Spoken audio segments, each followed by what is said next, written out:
नमस्कार दोस्तों, health IQ में आपका स्वागत है। हमने इससे पहले हेल्थ आईक्यू पर आपको मोतियाबिंद के बारे में बताया। अब हम आपको बताएंगे कि काला मोतिया और मोतिया में क्या फर्क होता है। और इस बात को जानने के लिए हमारे साथ एक बार फिर से डॉक्टर सतीश चंद्र पांडे हैं, जो नोएडा के सेक्टर 19 में आंखों को लेकर के प्रैक्टिस करते हैं और आंखों का हर तरह की बीमारी का इलाज करते हैं। डॉक्टर साहब, काला मोतिया और मोतिया में क्या फर्क होता है दोनों में?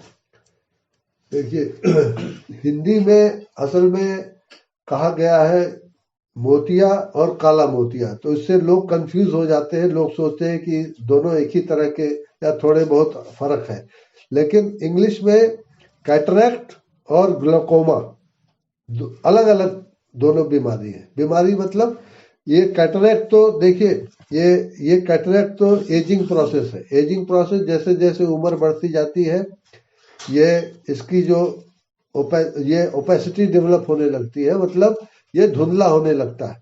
ये जो सफेदी है इसकी, ये सफेदी डेवलप होने लगती है। ये तो कैटरैक्ट बोलते हैं, जिसको मोतियाबिंद बोलते हैं।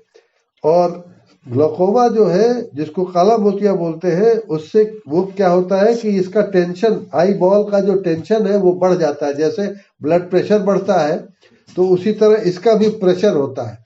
तो ये जब बढ़ने लगता है, तो इसको हम लोग ग्लूकोमा बोलते हैं, जो कि काला मोतिया कहलाता है। मतलब अगर हम आसान भाषा में समझे तो मोतिया में लेंस में दूधिया हो जाता है, और जो पीछे का जो पर्दा है और बाकी का जो आई का स्ट्रक्चर है, उसमें जब तनाव बढ़ जाता है तो ग्लूकोमा हो जाता है। तो उससे ग्लूकोमा से क्या होता है, ये रेटिना पे प्रेशर पड़ता है। रेटिना से प्रेशर पड़ेगा तो ये सूखने लगती है, और इससे क्या होता है, तो पहले इसीलिए लोग से अंधे हो जाते थे, क्योंकि सब काम तो ये रेटिना बन ही नहीं पा रही वहां। हाँ, बन ही नहीं पा रही, पर्दे में बन ही नहीं पा। धीरे धीरे ये धुंधला होता जाता है और ये सूख जाती है, खत्म हो जाता है। तो ये पहले होता था। आजकल क्या है, अब हम लोग उसका इलाज करते हैं। उसका प्रेशर जो है, इसको 20 से ऊपर बढ़ने नहीं देते।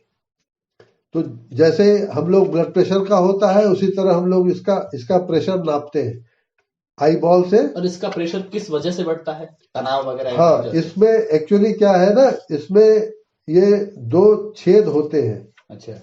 उससे ये जो हम लोग जो इसका एक्वस प्रेशर जिसको बोलते हैं, एक्वस प्रेशर, तो वो निकलना बंद हो जाता है। तो जब वो निकलना बंद हो जाता है तो इसमें टेंशन बढ़ जाती है। जैसे जैसे उसका प्रेशर बढ़ेगा, निकल नहीं पा रहा है, तो इसलिए असर पर्दे पे पड़ता है। तो इसके लिए हम लोग क्या करते थे, इसमें पहले एक छेद बना लेते थे, जिससे कि वो प्रेशर बाहर निकल जाए। तो ये लेजर से भी होता है, लेजर से भी इसका इलाज होता है। लेजर से हम लोग छेद बना लेते हैं, जो ब्लॉक हो गया है उसको छेद बना देते हैं, तो वो प्रेशर निकल जाता है। तो जो एक्वस प्रेशर का जो वो प्रेशर है, वो कम हो जाता है। तो ये बस ये छेद बंद हो जाने से ये गड़बड़ होती है। ये जो प्रेशर जो बढ़ता है, यही प्रेशर जो टेंशन बढ़ जाता है इसका, तभी ये ग्लूकोमा डेवलप होता है। तो इसी को काला मोतिया बोलते हैं। और इससे निकलने का रास्ता या ब्लॉक हो जाता है, नहीं निकल पाता। तो इसी को हम लोग इसी में उसको लेजर से भी हम लोग कर सकते हैं, या ऑपरेशन के टाइम में इसको छेद निकाल देते हैं, जिसमें कि प्रेशर बाहर निकल जाएगा। तो अगर हम आसान भाषा में इस चीज को समझे तो मोतिया होता है जब लेंस जो आंख के आगे का होता है, लेंस उस पर दूधिया होने की वजह से मोतिया होता है। और काला मोतिया जिसे हम कहते हैं सामान्य भाषा में, वो पीछे पर्दे पर असर जब पड़ता है प्रेशर बढ़ने की वजह से, जो यहां से किरणें आती है वो पर्दे पर सही तस्वीर ही नहीं बना पाती है, और इस वजह से यानी कि दोनों पूरी तरह से अलग है। मोतिया लेंस से रिलेटेड है, और जबकि काला मोतिया पीछे वाला जो पर्दा होता है उससे रिलेटेड है पूरी तरह से। तो दोस्तों, आपने समझा कि मोतिया और काला मोतिया में क्या फर्क होता है। अगर आप डॉक्टर सतीश चंद्र पांडे से आंखों से रिलेटेड किसी भी प्रकार की अपनी बीमारी का इलाज कराना चाहते हैं, तो जो नीचे नंबर दिए गए हैं उस पर आप संपर्क कर सकते हैं। हेल्थ से जुड़े हुए, आपके स्वास्थ्य से जुड़े हुए, आपकी छोटी से छोटी बीमारी, जो घरेलू बीमारी होती है, उससे जानकारी से संबंधित अगर आप वीडियो देखना चाहते हैं तो हमारे चैनल हेल्थ आईक्यू को सब्सक्राइब जरूर करें। शुक्रिया।